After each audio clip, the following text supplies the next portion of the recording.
The AI songs are so good. How's everyone? We doing great out here? I'm gonna keep the tradition going with the water claps. I love it, so let's start. We gotta stay hydrated here, you know? Gotta love that. How many musicians do we have? People who play, dabble with guitar or piano? Okay, quite a few. There's always that fun overlap of tech people and musicians, which I really like. I dabble myself. That was a lot of the inspiration for my talk title, and there'll be some themes to music throughout the talk as well, too. So for the next 20 minutes, I really want to talk about how React's latest features work across the client and the server. And it's not about just the client or just the server, but really the combination of the two and how this architecture fits together. You can't have the rhythm without the blues, the drum without the bass, and I'll make a couple more music references. But hi, I'm Lee, or Lee Rob online. I love teaching developers how to build for the web with React. And I just like building great developer products. A bit more about myself. This is me and my wife, Allie. We have 2 cats, Fiona and Lucy, and I work at Vercel on Next.js. Wait, where did that come from? Who's that guy? That's me and Ryan yesterday repping the remix gear, but yeah, I work at Vercel on Next.js, which is what I'm going to talk a little bit about today as well, too. Now, I live in Iowa, which is not Idaho with the potatoes, and it's also not Ohio with Ricky as well. It's right there in the middle of the United States. If you've heard of Field of Dreams, you know, it's that. We have the cornfields, and that's an AI-generated image, but it does actually exist. In reality, there's just like data centers everywhere in Iowa, so that kind of makes sense as well, too. I'm really fortunate and thankful to be on this stage. I've looked up to so many of the past speakers here, many of you all for over a decade, and really just honored to be here. I want to pick on 2 past speakers in particular that I'm fortunate to get to work with. Who's that Pokemon? Does anyone recognize this guy? I don't know who he is without the mustache, but Guillermo here. Another one, I don't know, with this iconic pose. Who is this man? Damo, some of the past React Conf speakers. So yeah, very excited to be here. In my talk, I'm going to be building this chat widget, this intercom-like example that talks to an AI model and helps you answer your questions. Kind of simple example, but we're going to make our way through just a basic React app all the way to using some of the latest features. And you know, React's about helping you build great user interfaces, and that means the client and the server. Some of those things happen on my device, you know, in the browser. Some of those things happen on a different computer. I loved Dan's talk the other day. And those 2 different computers, those 2 different programs really have to work together. Sometimes that's running on a data center in Iowa somewhere, and sometimes that's happening ahead of time, or it's happening at runtime. And we're gonna get into some of those nuances as well today. So first, let's go back 10 years to the beginnings of React, and we're going to start with the introduction to our song here. I want to start by just recapping some of the React design principles that, there's quite a few, but these are some of the ones that I really liked. So with incremental adoption, you should just be able to start using React and not have to really rewrite your whole application. I really liked Ryan's talk the other day as well, too. Composability, like if I have a bunch of different React engineers working across many different teams, I should be able to build a component and drop it in and not have it affect the rest of my application. Components written by different people should work together well, and that's really what React does well with composability. And the final one that's probably one of my favorite ones is trying to find the common abstraction. React has done a really good job about having this kind of minimal surface area and allowing things to be developed and built in user land and user code, and then eventually finding these common abstractions that really raise the ceiling of the type of user experiences that you can build. So definitely want to touch back on some of these design principles as we move through. So let's take a look at the code. We'll switch back and forth here. See if this works. There we go. OK, so on my left, I have a server template. I have HTML, just some basic HTML. And on the right, I have my browser. And I have this chat widget going here. So I can say hi, And this is going to talk to my model. I'm a helpful assistant here to make your life easier. And you'll notice that on the left in the HTML, I've got the messages that I'm returning back, the text area, the button. But then I need to make this interactive. I want to chat with this widget. So I have a script tag.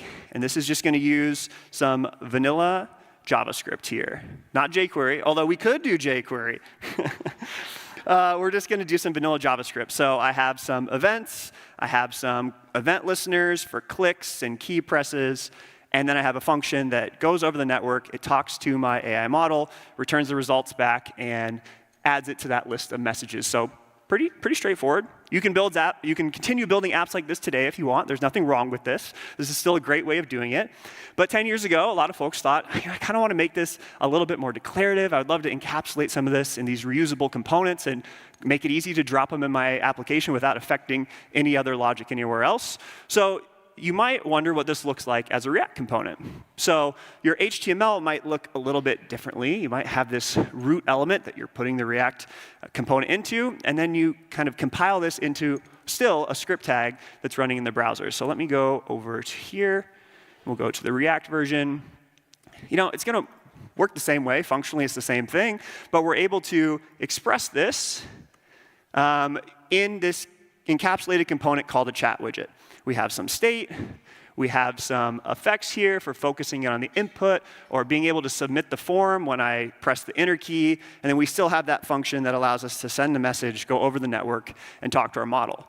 But there's one big difference here, which is that the HTML is in the JavaScript, right? We have our JSX here, and we're able to put all this together, both the logic that determines what UI we show, as well as the UI itself.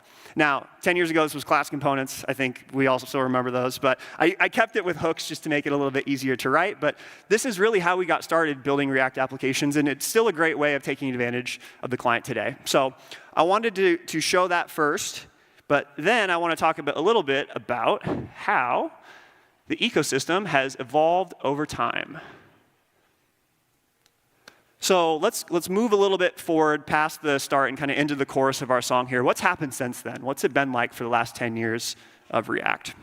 Well, we had quite a bit of exploration. I mentioned that React has this minimal API surface area, and it's allowed the community to take that and create and extend and build all these amazing primitives and libraries and frameworks on top of these really amazing core primitives. And I really like this visualization of how things have evolved over time, especially because, as we'll talk about today, we don't know what's going to happen next. We want to see what everyone builds with all of these powerful new tools.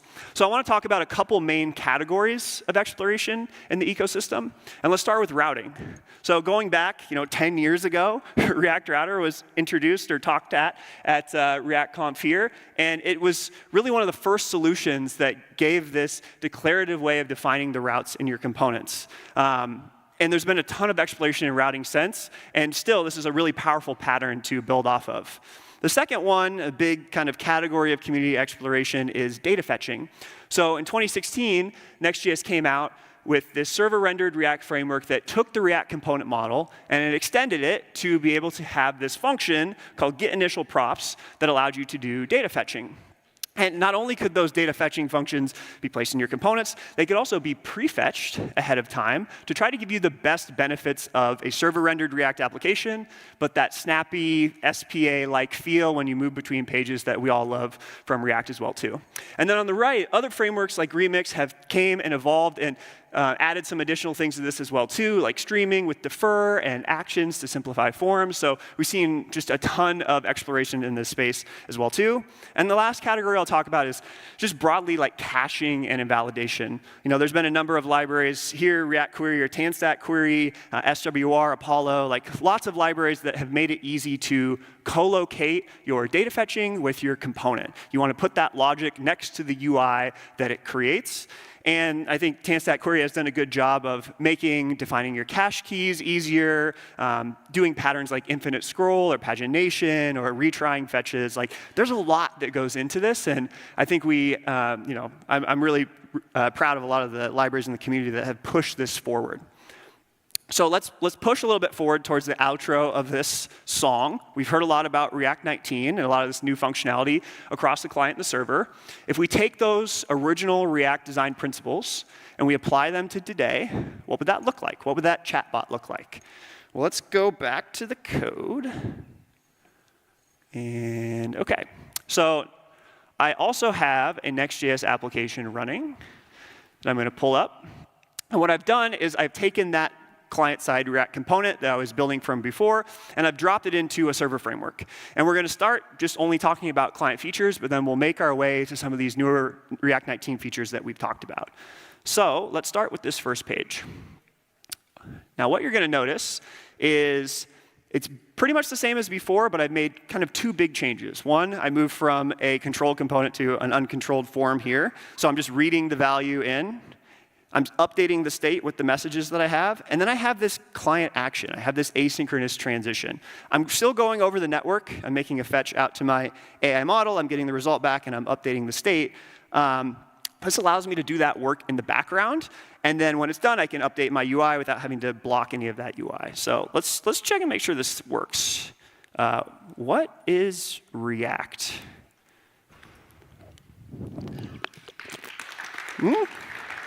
Hey, there we go. It still works. Awesome. OK, so we can still talk to our AI model. That's great. We made some progress here. But you know, it'd be great if I could disable the button while that state is pending, so I don't spam that button and click it multiple times. Well, luckily, I have this transition, and it has this pending flag that I can use. So I can just go down to here, and I can throw on disabled and say, if it's pending, then we can just disable that. So that's great. But still, this is a little verbose. I had to manually define my transition, and the form didn't reset. I want to clear out that input after I submit that. So how can we make this a little bit better? Well, let's go to another version of this. And let's talk through a couple small changes I've made. So we'll start on line 27 here with this form. I'm now using this action. And what you'll notice, I've taken that client action, I've moved it up into use action state. And it allowed me to simplify a couple things. One, I don't have to define that transition manually anymore. It's doing that for me. And it's automatically going to reset the form for me as well, too. So that's pretty nice. I get access to the form data. Again, still going over the network, get the result back. And then I update React state. Now, you can store state and use action state. And right now, I'm not using that. Maybe we can make that a little bit better in the future as well, too. I have the state, the action, and again, I can still use the pending flag from this transition to disable that button. So let's see if this works. What is JavaScript?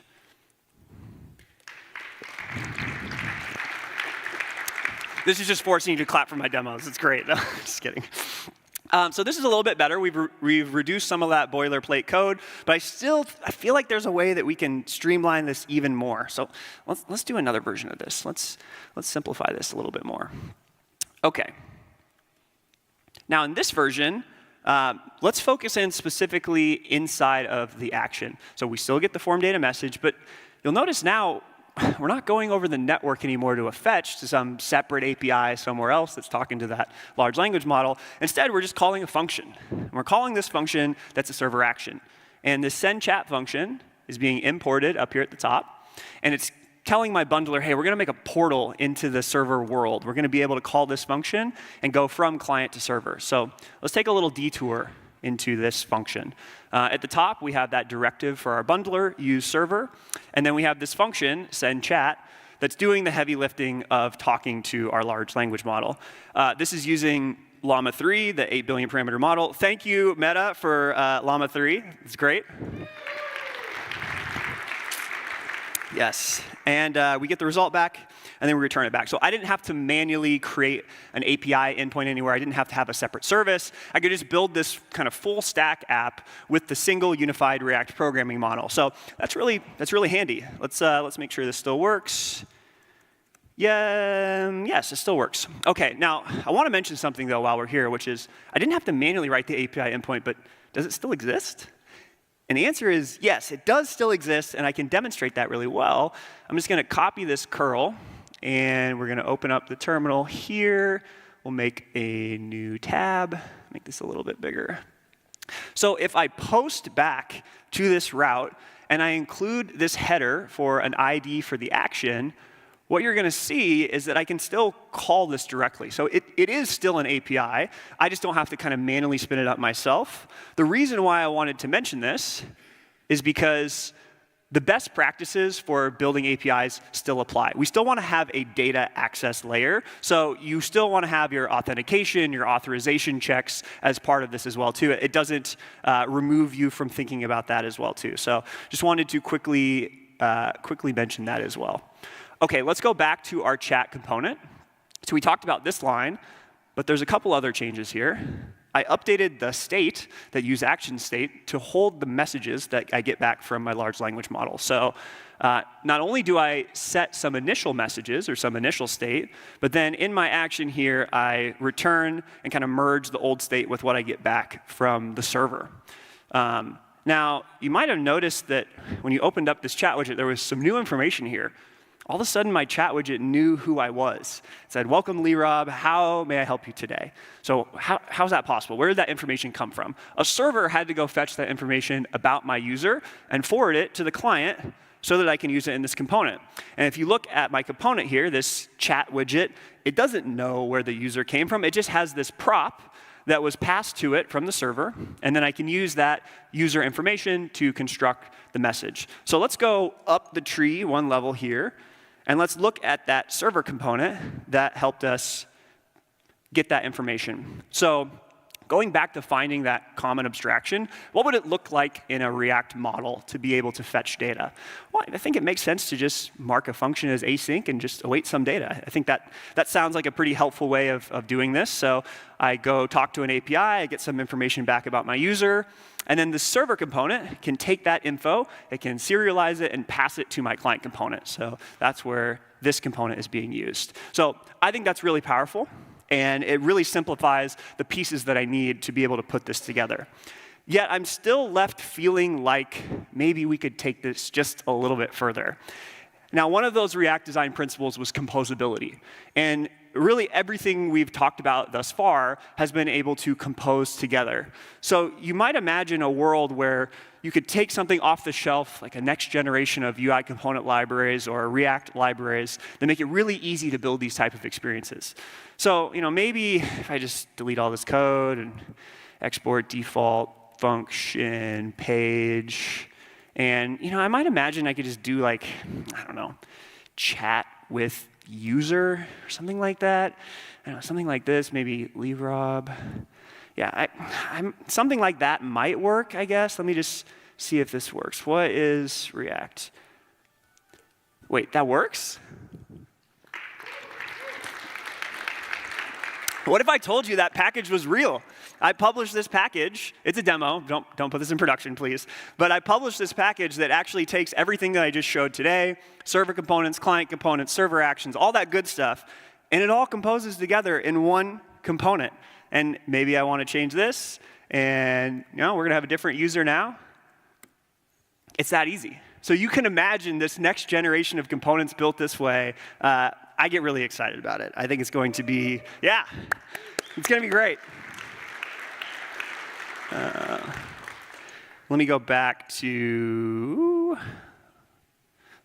my slides. OK, to help visualize that a little bit, I built this little diagram. So I had that page, that server component. It was going to the client. It was talking to the chat component. That was creating a portal back to the server to call that server action. And it was all communicating with these third parties, a database or an AI provider in this instance. And it's all encapsulated in this chat with user component. I think that's great. So we're at the end of our song. But actually, it's kind of the extended cut 10-minute version, Taylor's version. We've got 10 more minutes, 10 more years of this to come. And I'm really excited about what comes next. To kind of make this more real, I wanted to talk about a Next.js and Vercel customer who's building something like this. This company called Chatbase. They built this MVP with all of these new React features in 2 months, and they're already at $3.5 million ARR, which is just incredible. So kudos to that team. But you can imagine this next generation of these components that are really interactive and allow you to take the best parts of both the client and the server. And like we saw yesterday with Evan's talk as well, too, like there's so much potential here. Just to kind of show the art of what is possible here, something we've been spending a lot of time thinking about is how all of the things I've just talked about so far can help us define the next generation of user interfaces when we're building with some of these powerful large language models. So you might imagine maybe I'm building a United Airlines support app.